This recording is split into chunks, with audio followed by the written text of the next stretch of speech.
Halo Bo, ketemu lagi sama gue Teguh. Kali ini gue mau buat video lagi nih. Apa ya?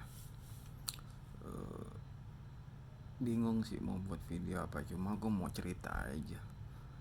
Mengenai apa ya? Ini terutama buat kalian yang para jomblo sih. Ya kan pengalaman bermain dating apps yang saat ini mungkin bisa jadi alternatif untuk kalian mencari pasangan. Gue sih sempat ya cerita sedikit ya. Gue sih sempet beberapa kali lah gue main dating apps tersebut dan gue mendapatkan pasangan dari dating apps tersebut. Tapi entah kenapa ya, mungkin karena caranya instan, akhirnya juga berujung instan.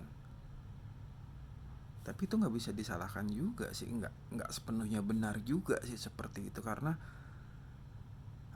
pertemuan gue sama almarhum istri pun itu melalui dating apps. Itu dari tahun 2010-an lah. Ya, mungkin nggak seramai ini medsos. Saat itu gue ketemu almarhum itu melalui dating app. Gue temuin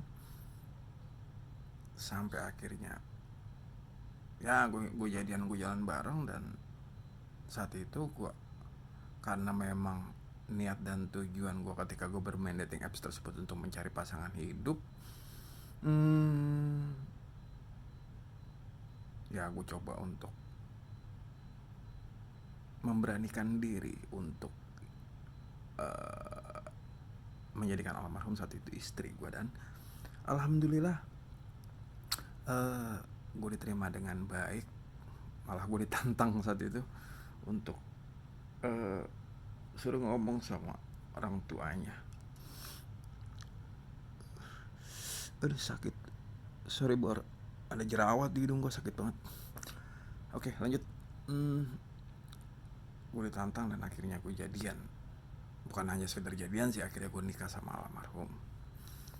Dan setelah mungkin ya sekitar 12 tahun 13 tahun ini, dengan perkembangan teknologi yang semakin cepat dan kebutuhan internet yang memang sudah jadi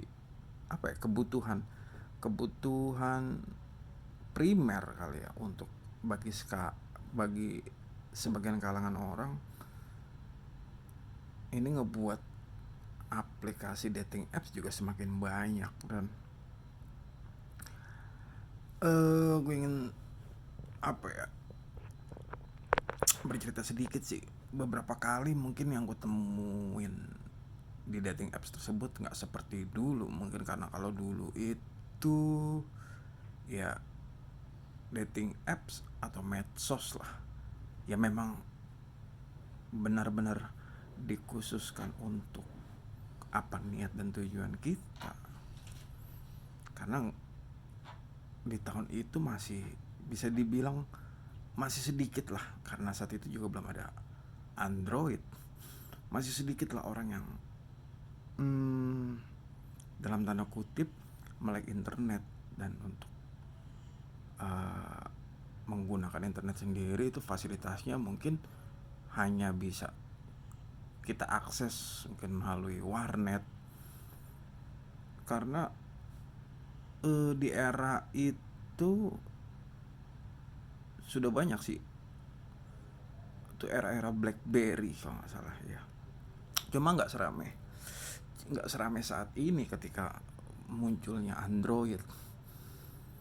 Nah, karena nggak banyak user yang menggunakan internet dan menggunakan teknologi, akhirnya dating apps tersebut memang digunakan dengan tujuan yang baik. Dalam arti memang benar-benar untuk contohnya kayak misalkan ingin mencari teman, ya benar-benar kita bisa mendapatkan teman dari situ. Atau kalau misalkan kita mencari pasangan, ya memang kita akan ketemu orang-orang yang benar-benar mencari pasangan. Dan hal itu nggak gua temuin saat ini sih, karena dating apps saat ini tuh kebanyakan, ya mungkin karena itu tadi sih, karena internet juga sudah menjadi kebutuhan primer saat ini, dan teknologi seperti gadget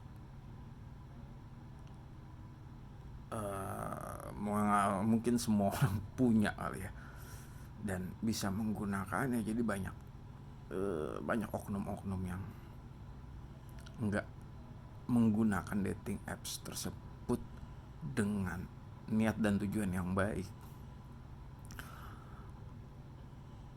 Pengalaman gue sendiri ketika gue bermain dating apps tersebut sih, ya ada sekitar berapa ya,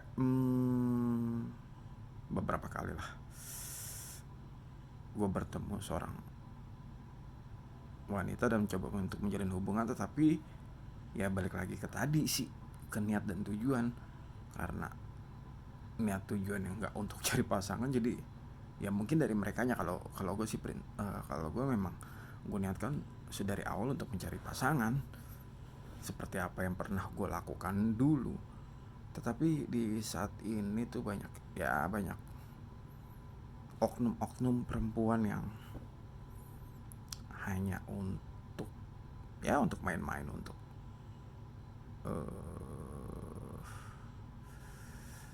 apa ya, gue harus hati-hati nih, gue takut salah ngomong. hmm, ya untuk mengerjai lah, nggak sepenuhnya memang untuk mencari pasangan. Mereka hanya untuk senang-senang. Bahkan juga gue pernah menemukan ya cuma sekedar happy aja, dan bakal ngabisin duit di dompet lo sebagai laki-laki. Dan itu tuh sempat gue alami sih kayak gitu. Jadi untuk kalian laki-laki yang mungkin saat ini sedang menonton video gue, hati-hati deh kalau misalkan main di dating apps. Nggak usah terlalu ngebuka diri, dalam artian nggak perlu mereka tahu sepenuhnya. Mungkin ya hanya kisaran 40-60% aja dari diri lu yang sebenarnya itu lu buka dalam proses chatting ataupun video call ataupun via telepon, sebelum lu ketemu dan menetapkan memang iya ini orang ya. Kayaknya lebih bagus gitu deh, ya sekitar 40-60% aja lu ngebuka diri lu. Jangan semuanya, karena kalau semuanya gue bisa pastikan lo bakal jong. Jadi ya cukup berhati-hati lah. Jong di sini berdasarkan pengalaman yang pernah gue apa gue dapatkan ya, kayak gitu sih. Tapi ya nggak semua juga sih, ada juga memang yang memang benar-benar keduanya itu punya niat dan tujuan yang sama, dan akhirnya mereka bertemu di dating apps. Ya hal itu nggak menutup kemungkinan, tapi coba lebih smart lah ya kan. Jangan gadget lo aja yang smart, lo nya pun juga harus smart. Kenapa gue bisa bilang begini, karena gue punya, yang tadi gue ceritain, beberapa pengalaman yang gak enak. Mungkin di video lainnya nanti akan gue ceritakan satu demi satu pengalaman gue di dating apps yang menyebalkan. Intinya hati-hati ketika kalian bermain di dating apps. Gunakan teknologi sebijak mungkin, dan jangan jujur-jujur amat sih. Jangan jujur-jujur amat. Dan kalau yang sifatnya pribadi atau personal tentang diri lu dan kehidupan lu, ya nggak sepenuhnya lu harus buka. Mungkin hanya sekedar ya 40-60% aja lah. Ya oke, kayak gue rasa itu dulu untuk video gue kali ini. Mungkin di lain waktu akan gue sambung lagi mengenai ya beberapa pengalaman gue akan coba ceritakan sharing lah kepada kalian pengalaman yang pernah gue lalui ketika gue bermain dating apps. Oke, demikian video gue kali ini. Jika kalian suka dengan video ini, silahkan ditekan tombol like, ditekan juga tombol subscribe beserta loncengnya. Di-share juga jika kalian merasa video ini bermanfaat. Gue Teguh, terima kasih dan wassalam.